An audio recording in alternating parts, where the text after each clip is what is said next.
বাস্তবতায় মনে হচ্ছে মুনাফিকরা বলতেছে সে নয় যেহেতু, তাহলে একটু আলো দিলে সমস্যা কোথায়? তোমাদেরকে আলোর অভাব নাকি?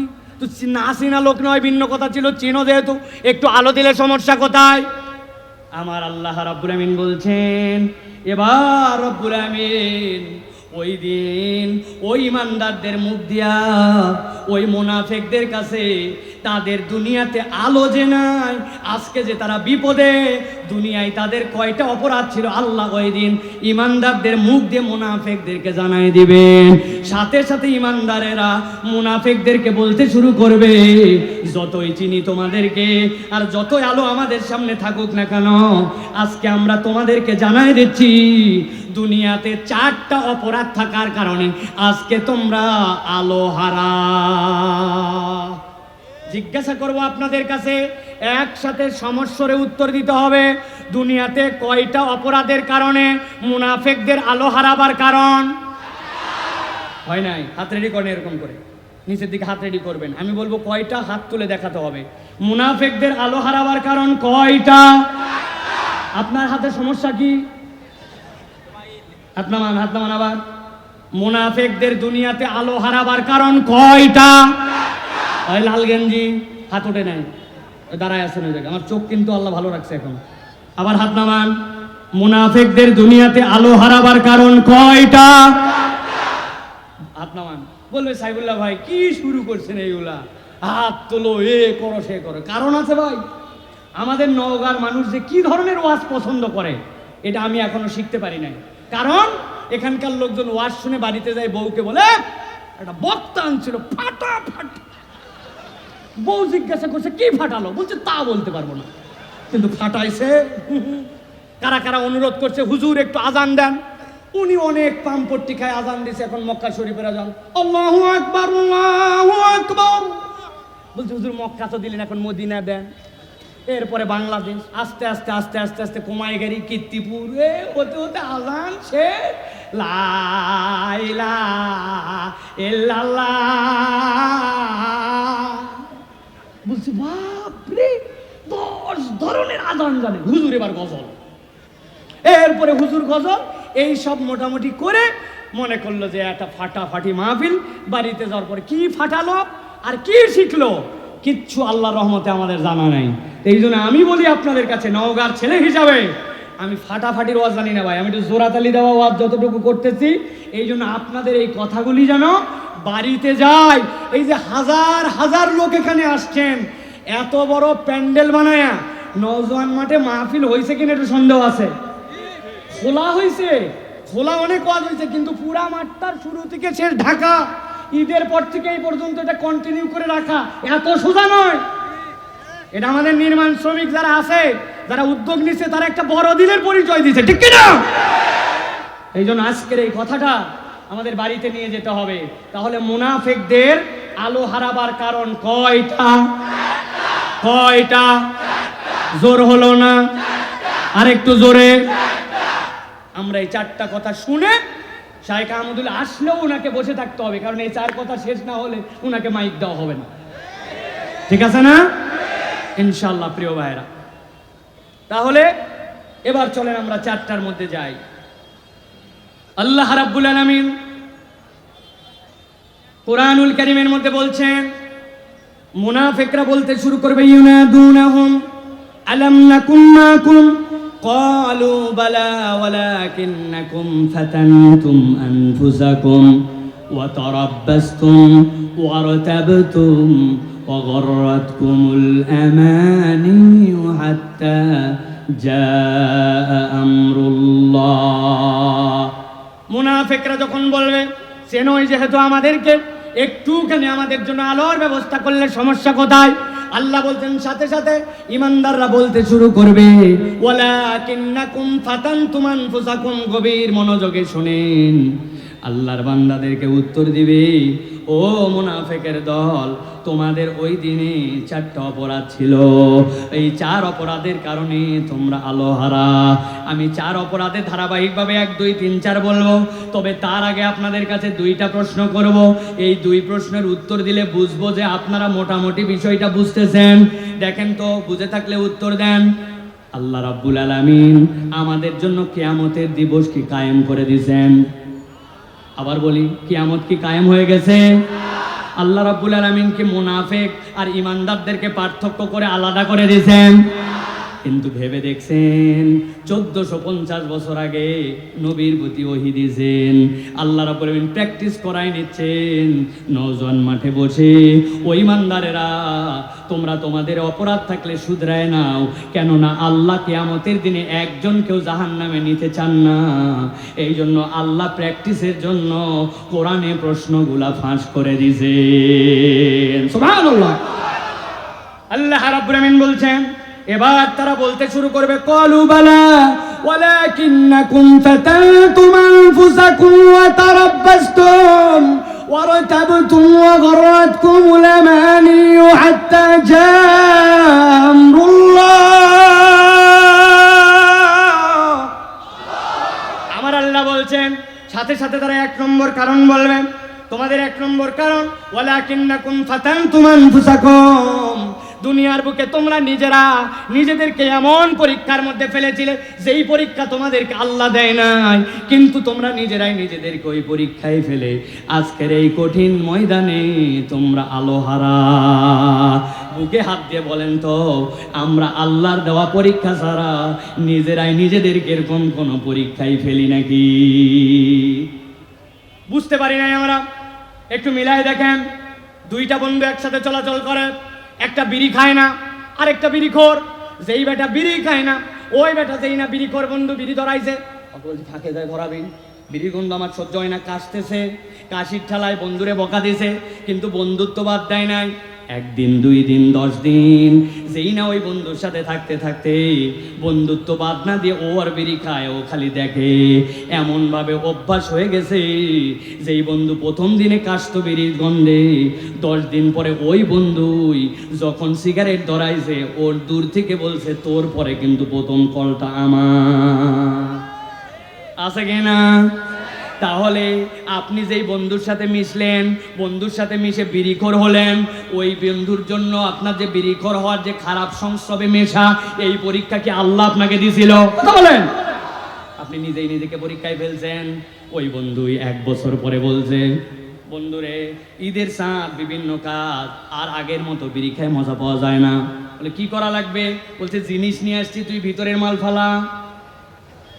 ও ঠোকা দিয়ে ভিতরে মাল ফালাইছে, আর ও পুরিয়া কুচকুচ করে কাটোয়ার মধ্যে ঢুকাইয়া, এরপরে দোস্ত আর দোস্ত নাই, সাথে সাথে ঘোষণা দিছে, একটা নেতে যেমন তেমন, 2টা নেতে রাজা।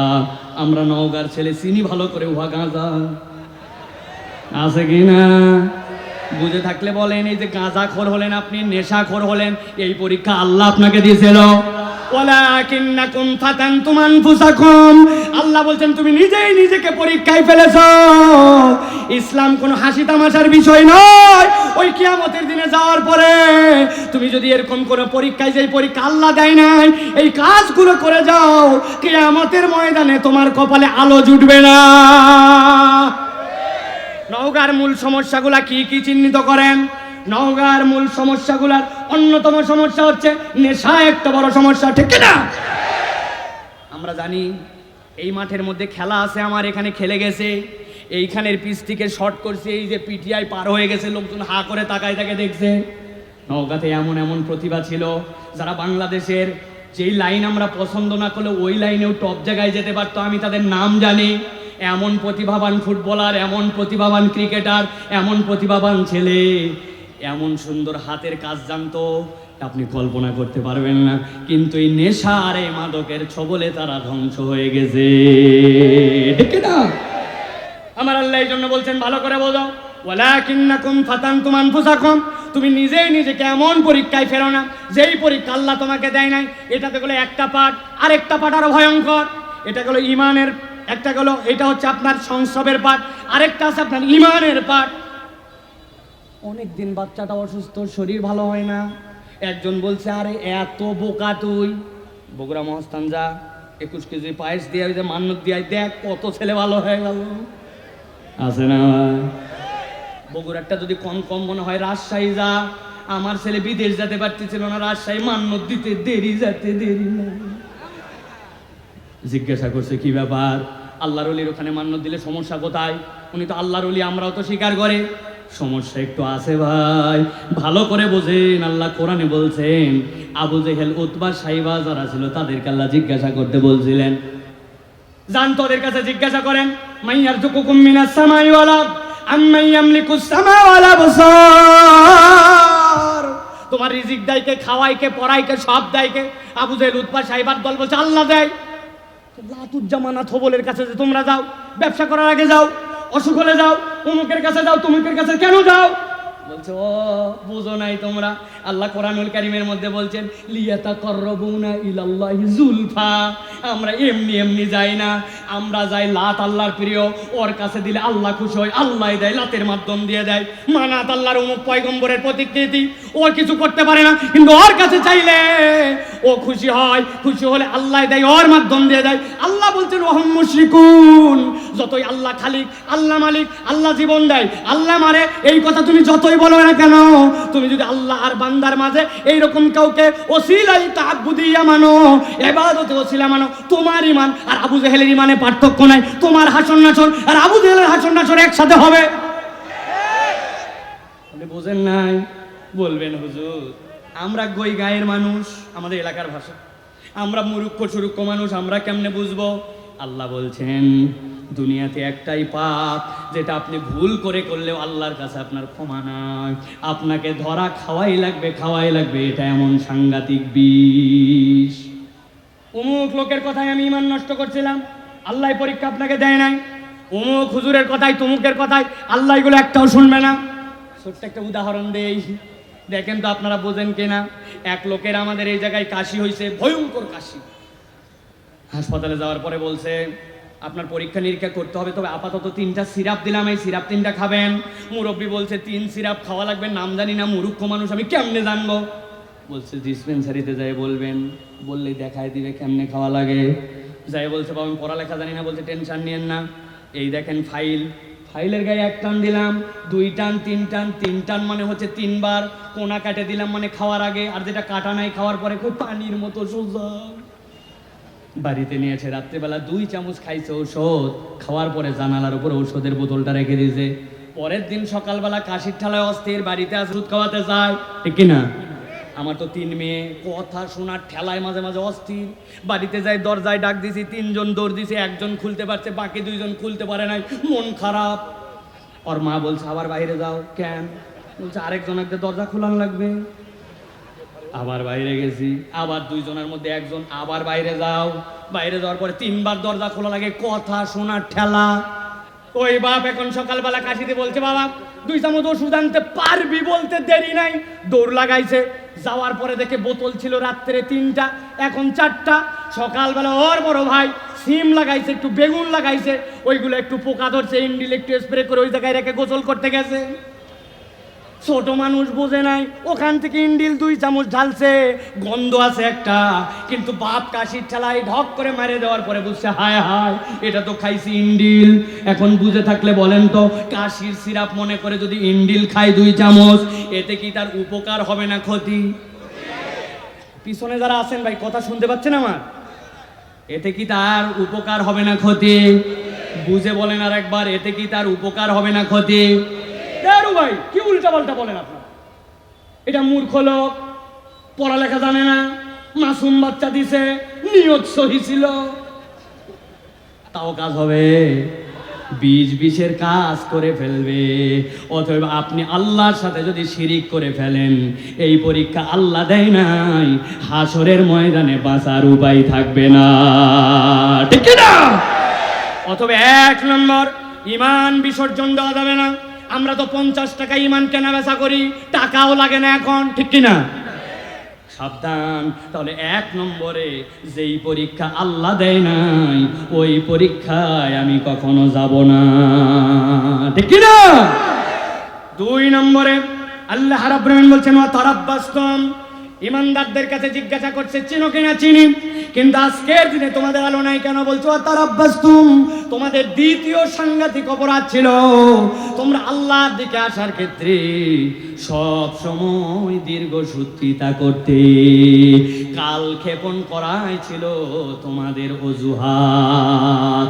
বুঝে থাকলে বলেন তো আল্লাহর দিকে আসার ক্ষেত্রে আমাদের অজুহাত আছে না? না, সাংঘাতিক বেমার সকলের মধ্যে কম বেশি আছে। মসজিদের ইমাম সাহেব ছাত্রের ছেলের হাত ধরছে, বলছে বাবা চল আসরের নামাজে যাই। 10-20 ধাপ হাঁটছে, হাঁটার পরে বলছে হুজুর আজকে কি বার? হুজুর বলছে এক থাপ্পড় লাগাও, ব্যাক করে নিয়ে যাচ্ছে আসরের নামাজে। বার মানে কি? বলছে হুজুর বলেন না আজকে কি বার? আরে আশ্চর্য কথা, খানিক দূর যায় আবার বলছে হুজুর আল্লাহ কিরা করে বলছে বলেন আজকে কি বার? হুজুর বলছে মঙ্গলবার। বলছে হুজুর বুধবার, বৃহস্পতিবার, জুম্মার দিন থেকে দেখেন। বুঝেননি? বুধ বৃহস্পতি জুম্মার দিন থেকে নামাজ ধরবে ইনশাল্লাহ বলছে, কিন্তু এখন আসরের নামাজে যাবে না। ইনশাল্লাহকে 3 চিল্লা লাগাইছে, তারপরেও ঠিকঠাক মতো নামাজ ধরে না। এইরকম মুসলমান আমাদের এলাকায় নাই? আছে? আগামী রমজান থেকে দেখেন আমাক, খালি একবার হজ করে আসি। কত হাজি দেখছেন, আমাকেও দেখেন। বাবা উনি হজ করে চেঞ্জ হবে, আগামী রমজান থেকে চেঞ্জ হবে, বিয়ার পরে চেঞ্জ হবে, নানানভাবে আল্লাহর দিকে আসার জন্য অজুহাত খোঁজে। এইরকম মুসলমান আছে কিনা? খবরদার আছে বলবেন না, বলেন আমরা কিসের আছে? এখানে জানেন এরকম কে আছে? মাস ফালামিনাল কাবাইনি জারিফিন্নার, আপনার টাকনুর নিচে যা যাবে জাহান্নামে যাবে, জানে না কে? কিন্তু টাকনুর উপরে কাপড় ওঠে না, আছে কি না? রাগ হচ্ছেন আপনারা? না উঠাবনি, পরে বাদ দিবনি, আপাতত ভাঁজ করে রাখবনি। কে জানে না এই জায়গায় নবীর মুখে দাড়ি ছিল, একজন সাহাবী দাড়ি কাটে নাই, কিন্তু বছরের পর বছর পার হলো নিজের মুখে দাড়ি ওঠে না। এর কোনো কারণ নাই, কিন্তু দাড়ি রাখে না। এরকম মুসলমান আছে কিনা? কথা বলেন আছে কিনা? কেন বিয়ে করবেন আবার? বলে আমার বউ পছন্দ করেন না দাড়ি। আরে যেই বউ আপনার দাড়ি পছন্দ করে না, 40 দিনের আলটিমেটাম দিয়ে ওকে তালাক দিয়ে বিদায় করে দিবেন। কেননা যদি কেউ বউ ইন্টেনশনালি দাড়ি অপছন্দ করে, ঈমান চলে যাওয়ার সম্ভাবনা আছে। বলেন হুজুর এত সাবজেক্ট থাকে, এটাতে আপনারা এত জোর দেন কেন? জোর দেওয়ার কারণ আছে, ভালো করে শোনেন। আমাদের হুজুর মারা গেছেন, জানেন তো? মাওলানা আব্দুল মজিদ সাহেব মানে জানেন তো? সারা জীবন কালো একটা পাগড়ি পরায় নামাজ পড়াইছে, ঠিক কিনা? মাথার মধ্যে লাল রুমাল ছিল, গলার মধ্যে ফুরফুরা কাটিং তার জামা ছিল। হুজুর মরার আগে ওসিয়ত করে গেছে, বাবা জীবনে পাগড়ি ছাড়া নামাজ পড়াই নাই, রুমাল বাদ দেই নাই, জুব্বা ছাড়ি নাই।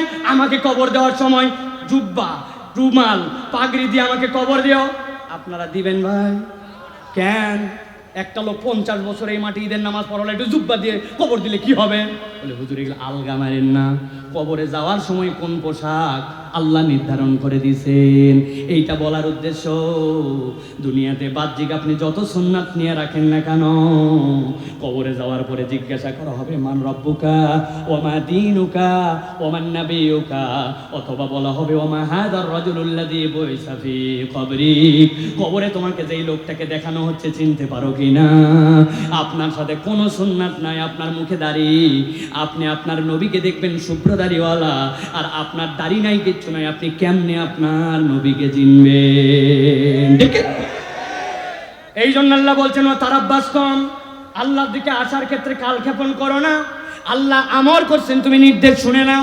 কত মহিলা আসছে এই জায়গায় ওয়াজ শোনার জন্য, এই মাঠের মধ্যে আছে ভিতরে 60 বছর বয়স, হাত মোজা, পা মোজা, চোখের মধ্যে এরকম টান লাগানো, কিচ্ছু দেখা যায় না।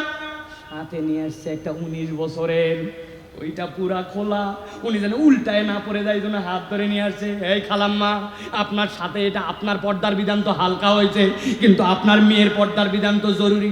বলছে বাবা বেশি কথা বলো না বাবা, আমি বিয়ের পরে পর্দা ধরছি, আল্লাহ দিলে বেটি বিয়ের পরে ধরবে। আছে না? আমার কথা নয়, আল্লাহ ইমানদারদের মুখ দিয়ে বলছেন ওয়া তারাব্বাসতুম, তুমি আল্লাহর উপরে পণ্ডিতি করে তুমি আল্লাহর দিকে আসতে নানান অজুহাত খুঁজেছো। এই অজুহাত কালক্ষেপণ করার কারণে কিয়ামতের ময়দানে আলো হারানো লাগতে পারে। তাহলে আজকের ময়দান থেকে সিদ্ধান্ত নিতে হবে, সামি'না ওয়া আতা'না, আমরা শুনবো আর মানবো, আল্লাহর বিধান কোনো অজুহাতে দূরে ঠেলবো না। রাজি আছেন? চলেন তাহলে, আলোচনা দীর্ঘ, সময় সংক্ষেপ। এবার চলেন আমরা 3 নম্বর পয়েন্টের মধ্যে যাই। এক নম্বরে বলেছে আপনাদের কাছে, তাহলে আল্লাহ রাব্বুল আলামিন যে পরীক্ষা দেয় নাই ওই পরীক্ষায় আমরা পড়ব না। 2 নম্বরে ওয়াতারাব্বাসতুম, আল্লাহ রাব্বুল আলামিনের বিধান থেকে কখনো নিজেকে দূরে সরায় রাখবো না। আল্লাহ বলছেন 3 নম্বর বিধানটা সবচেয়ে সাংঘাতিক। আল্লাহ বলছেন ওয়ারাতাবতুম, ইমানদার এবার বলবে ও মুনাফিকের দল, আজকে তোমাদের যে আলো নাই, আজকে তোমাদের আলো হারাবার কারণ হচ্ছে তোমরা আল্লাহর বিধানে সন্দেহ করতে। খুব ঠান্ডা মাথায় এই উত্তর, ইমানের উত্তর একসাথে বলতে হবে আপনাদেরকে। আমরা কি আল্লাহ রাব্বুল আলামিনের কোনো বিধানে সন্দেহ করি? সবাই বলে নাই, অনেকে এনার্জি পাচ্ছেন না, আপনারা কি বিরক্ত হচ্ছেন ভাই? আমরা কি আল্লাহ রাব্বুল আলামিনের কোনো বিধানে সন্দেহ করি? আরেকবার লাস্ট চান্স দিব আপনাদেরকে, আমরা কি আল্লাহ রাব্বুল আলামিনের কোনো বিধানে সন্দেহ করি? বলছি না, আর এত জোরে বলাইছিও না, কারণ আছে। কারণ উপরে বলি আল্লাহ রাব্বুল আলামিনের বিধানে সন্দেহ করি না, কিন্তু আমাদের কাজ কাম প্রমাণ করে আমরা প্রমাণ করে দিতে পারবো যে আল্লাহর বিধান আমরা পছন্দ অতটা করি না। নওগাঁতে বিয়ে শাদী হয়, ভাইয়ের বিয়ে, বোনের বিয়ে, চাচার বিয়ে, ভাস্তির বিয়ে, আত্মীয়র বিয়ে, নাতির বিয়ে, নাতনির বিয়ে হয়। ইসলামের বিয়ের বিধান কি চলেন তো? আল্লাহ রাব্বুল আলামিন বলছেন ইজাবার কবুল, এইটা ফরজ। 2 নম্বরে ওয়াতুন নিসা সাদুকাতিহিন্না নিহলা, মেয়েদেরকে তোমরা মোহর দিয়ে দাও, এটা ফরজ। 3 নম্বরে আল্লাহর নবী বলছেন আউলিম ওয়ালাউ বিশাতিন, ছেলের বাড়িতে নিয়ে আসার পর একটা অলিমার অনুষ্ঠান করো, এটা আল্লাহ রাব্বুল আমিনের নির্দেশ। অথবা ইসলামের বিয়ের মধ্যে ইজাবার কবুল, ইসলামের বিয়ের মধ্যে আপনার আল্লাহর পক্ষ থেকে দেওয়া দেন মোহর। আর 3 নম্বর ইসলামের বিয়ের মধ্যে ছেলের বাড়িতে একটা অলিমা, এইটাই হচ্ছে ইসলামের মৌলিক বিয়ে, আনন্দ ফুর্তি সব শেষ।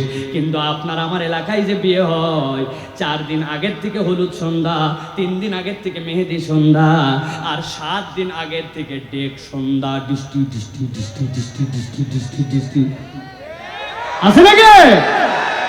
ডিস্টি ডিস্টি পার্টির বাড়ির থেকে একজন আসছে মসজিদে নামাজ পড়ার জন্য, ধরছে সবাই হাজি সাহেব আপনার বাড়ির সাউন্ড সিস্টেমে অবস্থা খারাপ, কি লাগাইছেন আপনি?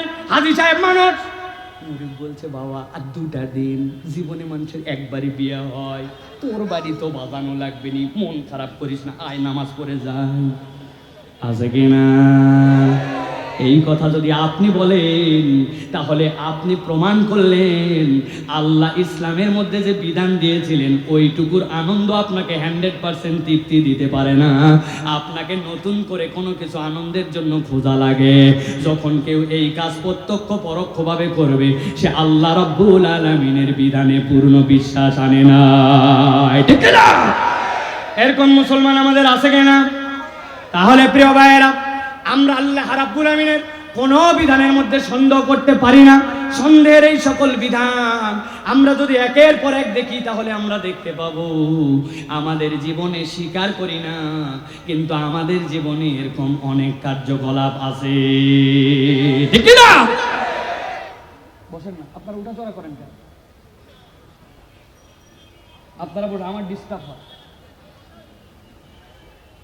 স্টেজে কোনো মুভমেন্ট নাই, যাদের দায়িত্ব আছে তারা দায়িত্ব পালন করবে, আর এত লোক কেন?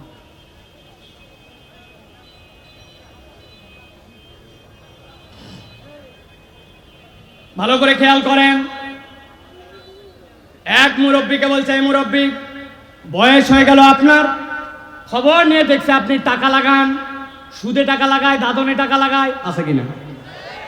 মুরব্বী বলছে বেশি কথা বলবে না, হুজুর হুজুর করো না বেশি, তোমার বাপের বিয়ে খাইছি আমি। ওরে বাবা, বিরাট ব্যাপার, বাপের বিয়ে খাইছেন তো কি হয়েছে? বলে শোনো, this is modern world, import সুদ, এক্সপোর্ট সুদ, ব্যাংক সুদ, লোন সুদ।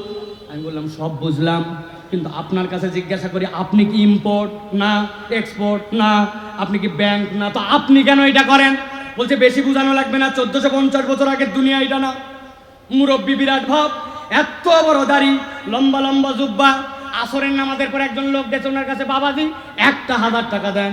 বলছে হাতে টাকা নাই, বড় বিপদে আছি বাবা, 1000 টাকা দেন, খুব জরুরি দরকার। বললাম হাতে টাকা নাই। খানিকক্ষণ পরে বলছে আপনি ভুল বুঝছেন, আপনি মনে করছেন এমনি এমনি টাকা নিব, আজকে মঙ্গলবার 1000 টাকা দেন, আল্লাহ বাঁচায় রাখলে আগামী শুক্রবার 1250। বলছে বেকুব কোথাকার, মানুষের হাতে টাকা থাকে নাকি? ঘরে চল, ঘরে নিয়ে চলে গেছে।